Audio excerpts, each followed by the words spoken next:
This is WGRG 100.5 FM, where we meet the absolute minimum FCC broadcasting standards. It's time to hang on and brace yourself for a community radio program that's frankly indescribable. Let's talk Geneseo. Two guys with nothing better to do on a Friday morning but to talk about our community. Geneseo City Administrator Brandon Meglin and City Alderman Keith Kennett. And yeah, nobody, and I mean nobody, puts the blah in blah blah blah like these guys do. Hey, and good morning, Geneseo. You're listening to WGRG 100.5 FM in the fair Henry County community that we live. Mm-hmm. I'm Keith Kennett, along with Brandon Meglin, two super special guests. This kind of a cloudy morning, a little damp out there, about 50 degrees or so, but it's supposed to be a sunny day today, Brandon, and a high of about 62 or so. So starting off a little cloudy, and the sunshine's coming, but we're bringing the sunshine this morning, aren't we, Brandon? Absolutely. We needed the rain, too. I don't know. What did we get? I have no idea. You're supposed to be the weather guy here. You know, actually, I did not pay attention to the what the total was. Had a little bit of hail in town. Huh? Yeah. It was loud for a while there, around 9:30, 10 o'clock, but I don't know. I fell asleep before I could go out and check the rain gauge, so... Yeah, and hopefully it wasn't, around here we're a little sensitive when it hails. A lot of new roofs have been installed in the last couple of years in town, so I don't think it was big enough to do any damage. That's true. A lot of roofing companies up in the Richmond Hill area, especially after the July storms. Mm-hmm. And it's going. good. It's good for the city building permit fund. Yes, it is very good for that. If there's one bright spot. We appreciate that. Yeah. Well, Brandon, as we always do, you kind of turn the ship over to you to introduce our guest this morning, and look forward to hearing what they have to share about things happening right here in town. Yep. We're fortunate this morning to be joined by Mary Beasley and Barb Jacobson. Mary is with Main Street Antiques, and Barb is with Uplove. These are two fairly new businesses in Geneseo. We appreciate them opening up and contributing to the business community here, the small business community, and two new places to check out some unique products and antiques and Uplove merchandise, right? So with that, I'm going to turn it over to the ladies here. You know, I gave you a little bit of a warning, but and you guys did your homework and listened to some programs, it sounds like. But first-time guests, we like to start with some introductions. Tell us a little bit about yourself, what landed you here in Geneseo, and what inspired you to become a small business owner here. So, Mary, we'll start with you. All right. Well, I'm Mary Beasley of Main Street Antiques, like Brandon said. Oh, closer to the mic. Close to the mic. And I'm Mary Beasley. And my husband and I moved here over 2 years ago to get closer to Chicago. Our kids live in Chicago. We wanted to be closer to them from the Quad Cities. And we just fell in love with Geneseo. It's utterly charming. And I think a lot of people who come here get that. But I think it's unique because of the vibrancy of what we offer with small business. So I've always had a love for antiques, and I have a big background in retail management, and so it just seemed logical. My husband retired, so let's open a store. You don't need to be, sitting on your laurels in retirement, right, honey? And so June 1st we opened our store, and it's been really great. It's been really great. So. Yeah. And now this is on Main Street. And what was there before? Janet and June. Okay. Who's now open on State Street, but they were located in that business before. Okay. But it's been a lot of different businesses because that building is one of the oldest buildings retail-wise in our city and in our town. And so what's interesting about that is the people that have come in and said, this used to be this business, and this I remember coming here in the 50s, and so it's a really neat, it has a lot of heritage. Nice. Barb, what's your backstory? My backstory is that I'm from Rockford, Illinois originally, and I lived out in Washington State for quite a while as a court reporter, writing on one of those little machines. And when I came back in 2016 to move my mom out of the only house that I ever knew growing up, I decided to stay and settled in Hampton. I didn't even think about Geneseo. Unfortunately, my goal is to move here. My story story about the store is a little bit different. I didn't have this on the radar at all. The transparent part of my story is that I almost died twice in 2021 from a heart condition I didn't know I had. Oh. And when I got out of the hospital, I started trauma shopping, I call it.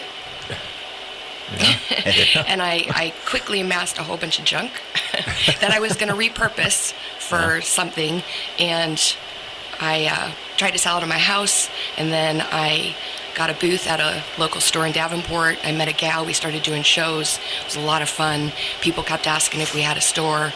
She didn't want to do it, so I decided to go ahead and do it myself. I found the smaller building across from where I am right now on Chicago Street, where I guess they used to have cars in there. And they had the 3 garage doors, and I just fell in love with those garage doors. I wanted to have them open all the time. And so I moved in there, and I was there for about 7 months before Miller Real Estate was going to maybe put a car dealership in the other building. I said, nope, I'll take it. So 7 months later, I transferred over and reopened, had a grand reopening September 15th of 23. Nice. Yeah, and Geneseo has been fantastic to me, and the friendships that I've developed here have been stellar, and it's just been a wonderful experience. Yeah, and you've really got a beautiful setup in there with that building and with all the light that comes into that all those space. Windows, yeah. Yeah. So tell us a little bit about, we can go back to Mary with antiques too, but so Uploved, what exactly, where did the name come from? What's the difference between your store and like a traditional antique shop? If I find antiques, I got lucky. I don't have the eye for any of this. I just have the eye for beautiful things, truly. Can you ask your question again? Yeah, I'm a little nervous. Yeah, the difference between, and Mary, you can probably talk about this too, but just a traditional antique store. I mean, your store is a little bit of a mix of, there's new products there too, right? Or is it all... And where did the name come from, Uploved? What does that mean? The name. First of all, the name.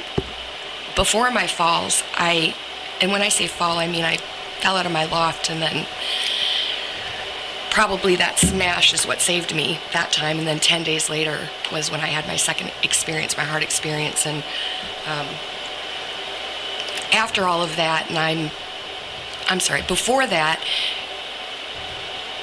it was a direct download from God, the name Uploved. I had been collecting furniture just to repurpose the furniture. I didn't have any other ideas about a storefront. And I said, all right, Lord, if this is what you want me to do, then give me a name. And immediately Uploved came to my mind, and I thought, that's ridiculous. That's not going to be available. It's so cool. And sure enough, it was available, and so I went with that. And the cool part of my story, I feel, is 1 week later is when I had my first fall out of the loft with my heart. And so I say now that I didn't realize God needed to uplove me first. So my store is not just about stuff. For me, it's a mission and a ministry, and I have a prayer closet in my store, and I go in there first thing in the morning, and I pray away demons. I truly believe in those, and I ask Holy Spirit to come in the store, and I just want to be a vessel to love other people. So that's what the name Uploved means to me, is that you're being uploved by something else, not just a product, but a person. Nice. Yeah, a great story behind the name, and we're certainly very happy too that that became a vehicle that was able to identify an issue. Sometimes you see blessings and don't realize how much they are at the time they're happening. So it's a great story, and happy to gone through the health things, and Thank you. and it's a cool store too, as Brandon was talking about, that you never know what you're necessarily going to find inside there. So yeah, it's not and I'm not Mr. Big Antique mall guy, but it's the type of store to where you're going to find a little bit of anything. So if Literally. you have an interest in whatever, it's always worth going through and seeing what they have. Yeah.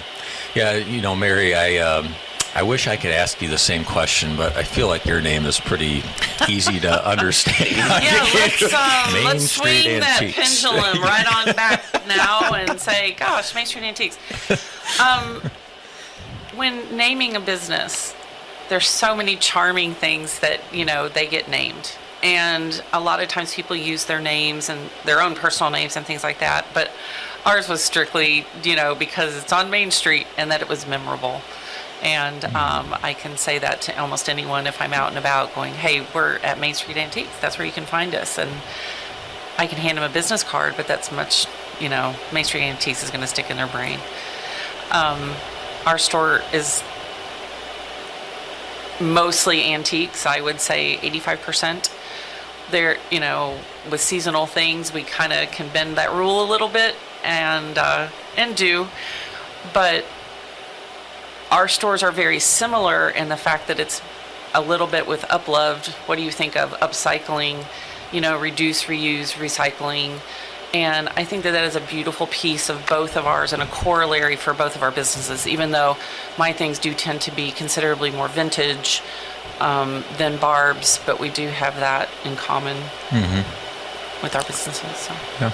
So do you guys host anything at your businesses? Are there any actual events that go on there? Or I know some people have workshops or speakers, or I don't want to put you on the spot, but no, that's a great question, actually. My business is very new, just starting June 1st. I haven't really implemented that yet, but I am going to. My background is retail management since college, but I am a master stencilist, and I had a store 25 years ago and taught stenciling classes and taught that. I've done a little bit of that in the store. I want to begin that in the new year, and kind of started a new event as well called First Fridays in our business that you both would know of. And sorry, Keith, you're welcome to come next First Friday. But just with people in the community, business people, of course, but also just friends, just to drop in kind of after Business Friday for 5 minutes or 4 hours, I believe, last time was. But so yeah, and then off to Barb, because I know Barb has a million ideas about what she'd like to do. I do have a million ideas. She does. She is definitely an idea generator for certain. My brain kind of doesn't stop.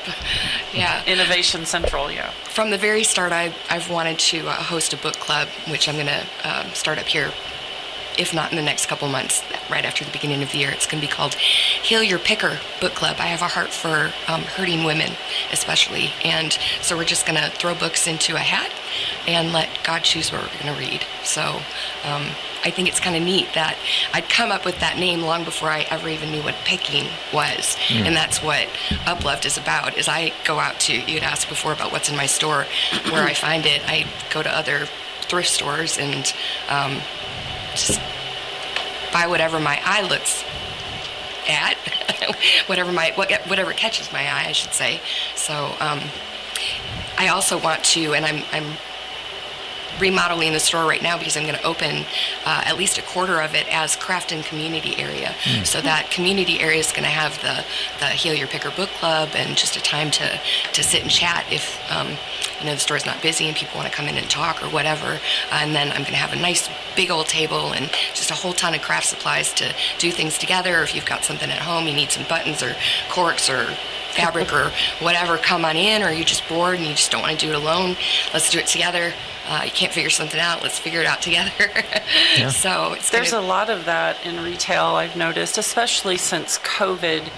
People do come in because of the social interface. Yes. They need that. And so sometimes, you've got to keep that in mind. We've got to keep it in mind sometimes that people really do need an ear. So that's part of our job, believe it or not. So Barb talked about it a little bit, but what? So how do you look for items? I mean, do you guys go to estate sales as well? You said thrift shops, or what? What in particular do you look for? I mean, are you looking to curate your shop, or like Barb said, if it catches her eye, she goes for it? Is that how do you do that? Well, I'm in my late 50s, but I was reared by a very stylish person. My mother was amazing collecting antiques, and then I married into a family of antique dealers. So I'm well versed in most things vintage. I also, though, am drawn to things that aren't maybe readily available in Middle America, but just looking at what trends are, I got to be involved with CNS Antique Mall. I worked there for a while and had a booth there for a while, and it was such an eye-opening experience about what people in this area want. And when you think about Illinois and the Quad City area of Iowa too, that we're so farming centric, you know, so primitive antiques, those types of things, toy tractors, like those things are super, you know, sought after. But back to just having an eye, I felt like I was lucky enough to develop that, you know, as a child growing into a young woman. So I think you're kind of born with it. So I know that's not Barb's story, but like her curating style is, you know, just like what she said, drawing what her eyes drawn to. So That's what my eye is drawn to. Right. Yeah, I have no idea necessarily what I'm going to go for. I am drawn to butterflies and birds and, you know, particular things, and I have to remind myself, Sure. you don't have to buy every butterfly, you don't have to buy every bird, you don't have to buy every mouse or every, you know, whatever it is. But yeah, so Yeah, your store has a real nature feel to it, I feel like, and with the high ceilings, Well, maybe No. it's all the light in there too. I agree with that. Yeah, yeah. So can people, if people bring in an item, you know, Mary, you said you have a background. I mean, will you Brandon. price things for people, or appraise them, or buy them off them if they just walk in with things? Not or- really, No? because usually that can get a little dicey, you know, and so it can be weird to, exchange numbers and not phone numbers, you know, dollars on the table numbers. And so typically, as a rule, no, I do not. But I have turned a lot of older people on just how to use Google Lens. yes. Oh, You know, because they don't know, and I'm like, well, do you have a cell? And they're like, yeah. And I'm like, well, bust it out. Let me show you. See this little camera. So that, you know, kind of can take me out of the equation.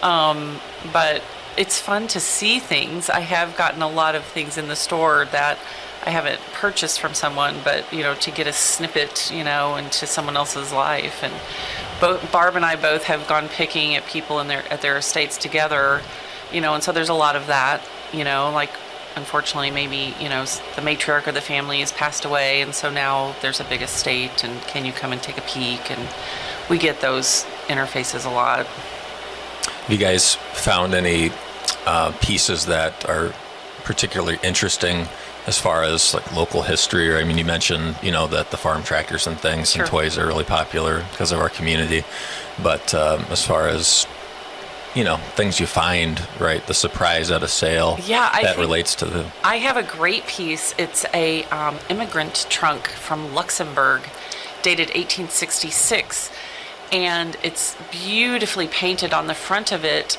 And the man's name is Nicholas Pashang. It's very stylized. It's gorgeous.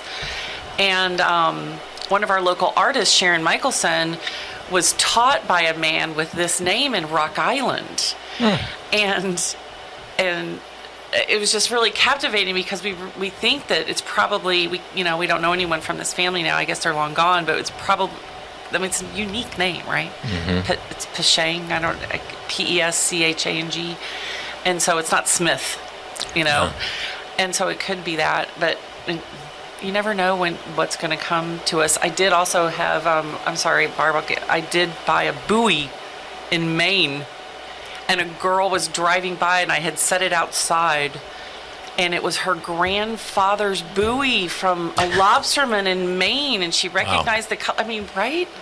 Maine to Illinois, and then I don't know how. Did she buy it? She sure did.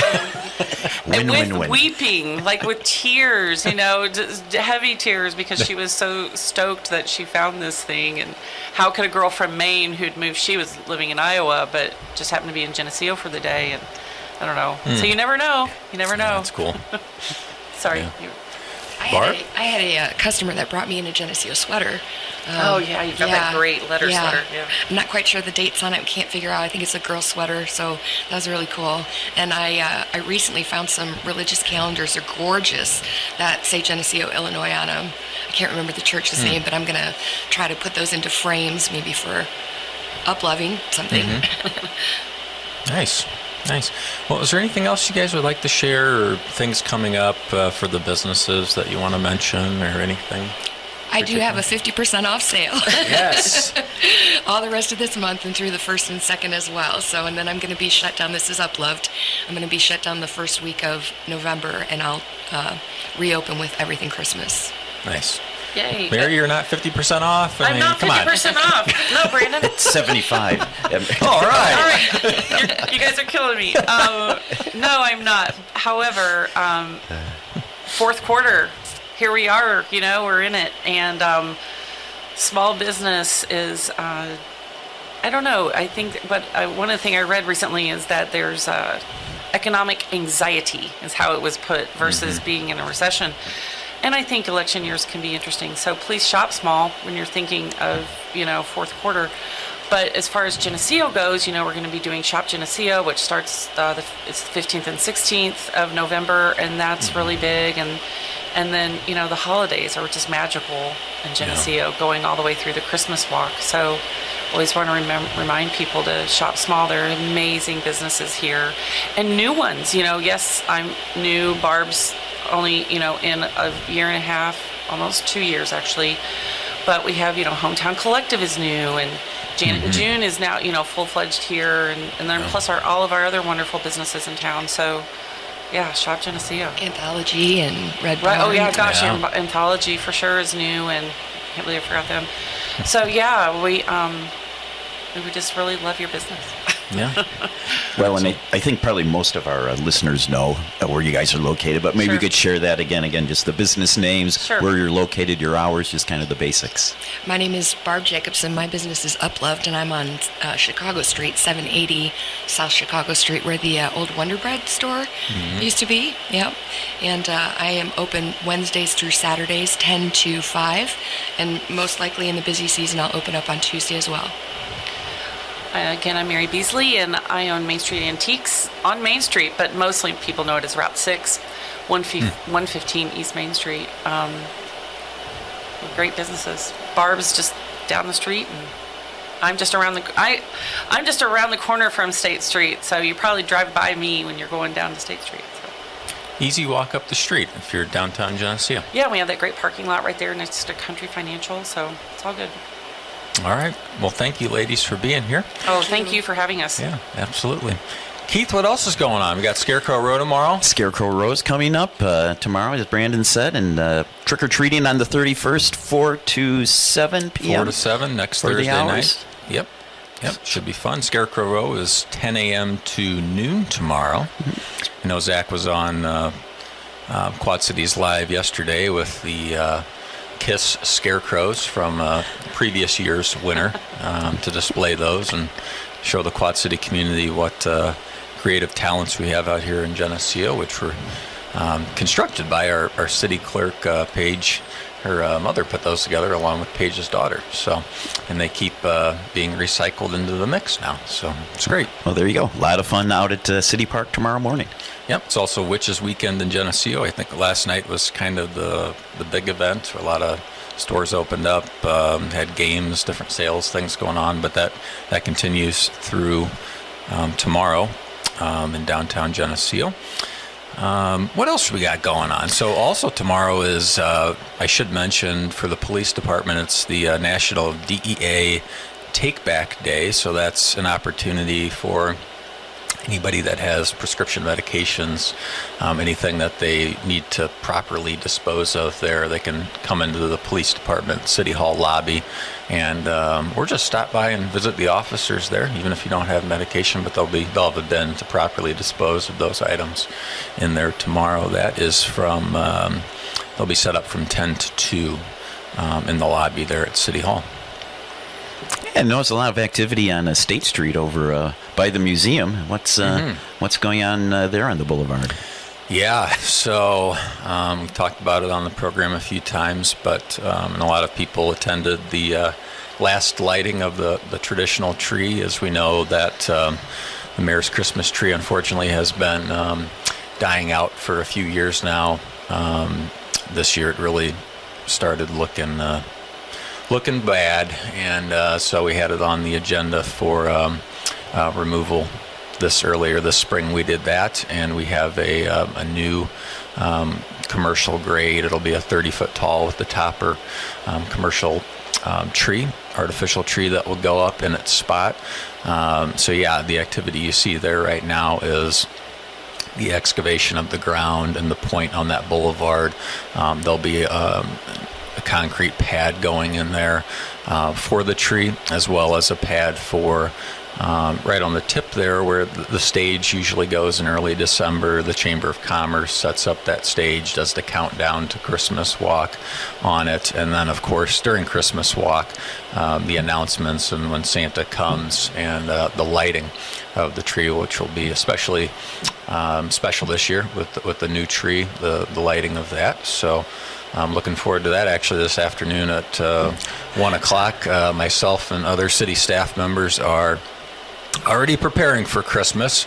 We will be at the street department figuring out this new tree, which is now in a lot of boxes, and we have had a whole semi basically deliver this tree, and we get to put her together. There's 2,200 ornaments that will be on this tree too. So it's going to look nice during the day too. We're used to, there were green and white lights on the old tree. A few of them. This tree has lights on every single branch. Every branch is individually lit, and then the ornaments too. We should give it a really nice look during the daytime too. Something that will hopefully become a focal point during the holiday season for many years to come. Well, when they say some assembly required, just it's kind of impressive to see everything that goes into it. But I think once city crews figure it out, it should be taken down and reassembled each year pretty quickly. But we think it should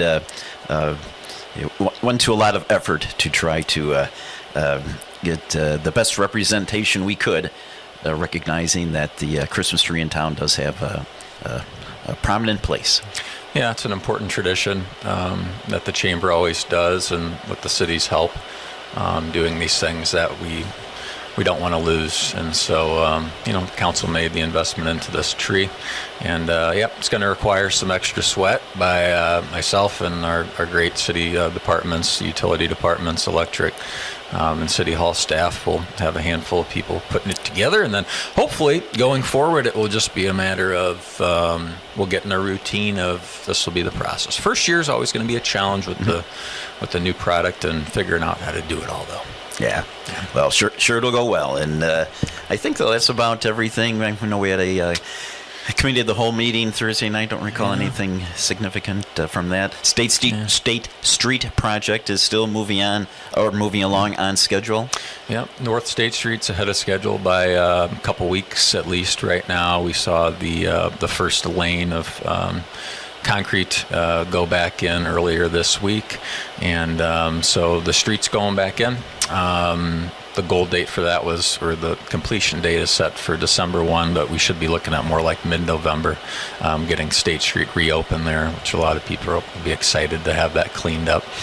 But yeah, they got to finish up that, and there's a lot of hand concrete work to do, and then of course the sidewalks to go back in, and a lot of touch-up stuff that'll happen there. But yeah, a little bit ahead of schedule, and then North Street water project is also starting to wrap up. They're doing, unfortunately, have to do some shutdowns. There's some inconveniences there, but they're abandoning an old 4-inch main, all the new service connections to a larger 8-inch main, and starting to wrap that project up too. Yeah, and that's one thing. If you've gone to the community center or used North Street here in the last few weeks as the project's been moving along, it's kind of, if you enjoy like a slalom type driving style. It's kind of fun a little bit weaving through the barricades and navigating down the street, but it's a deceptively big project when you are doing what the city was trying to do. You're trying to go from a smaller main to a larger main. Each connection for each customer is individual. You're trying to do it with as minimum of a disruption in service as possible. So it'll be nice to have that wrapped up, but it is a long needed improvement to get that all switched over and do it right and be done with it. Yeah, it's one of those things that like we always say, it's not glamorous, but when, unfortunately, picking up the pieces now of, there's some of these mains in the ground are over 100 years old. How long do you let them sit? How many times do you let a water main break happen and be out of water over the weekend until the crews can get there and the disruption? So it's got to be done at some point. And luckily, wrapping a couple of things up this fall. And then, North State Street, though, will be continuing next year. The project goes all the way down to Ogden. So there'll be new sets of challenges there and, patience that'll be needed from some of the neighbors on North State. So we appreciate everybody being patient with the improvements. So. Absolutely do.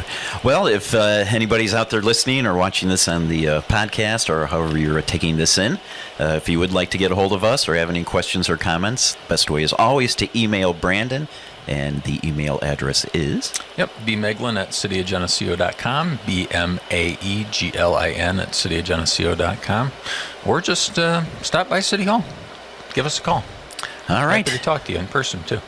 Well, and there's officially, it's a Teachers Institute Day, so no school for students today in Geneseo. And our astute viewer or listener, if there are any, somebody's watching, I'm sure. I know at least a few people are watching. A couple. Yes.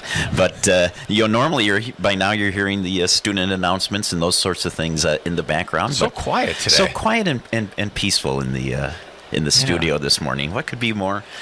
Two wonderful guests. We've done it's all nice and good. I think this is like episode 39 or 40 now, and just trained when I see the 8 a.m. Number out of the corner of my eye, I'm expecting the beeping to start and give us the wrap up cue. But yeah, and whoever designed this place decided to put the clock at his back, so it's awkward for me to turn and see it. So I go by the visual recognition when the student announcement goes off. So, so I'm a little out of kilter, out of sorts, but I think we made it through okay. Yep. Yeah. Well, we appreciate, again, everybody viewing and listening to Let's Talk Geneseo on this morning. And so for Brandon and myself, and again, Barb and Mary, thank you very much for coming in and being with us this morning. If you're heading out to the football game tonight, go Geneseo. Should be a cool evening, but no rain, clear skies in Rock Island as the Green Machine travels to a must-win game in Rock Island tonight. So will you be there? Yeah. Do you film on the road too? Yes. Okay. Mm-hmm. The TV50 Road Show is heading that way later this afternoon, getting set up, and hope to be able to send a victory telecast back to Geneseo for those that aren't able to make it to the game. But always best to be there and cheering on the Green Machine in person. Very good. There you go. So with that, again, thanks for listening, and this is WGRG 100.5 FM in Geneseo. Have a great weekend.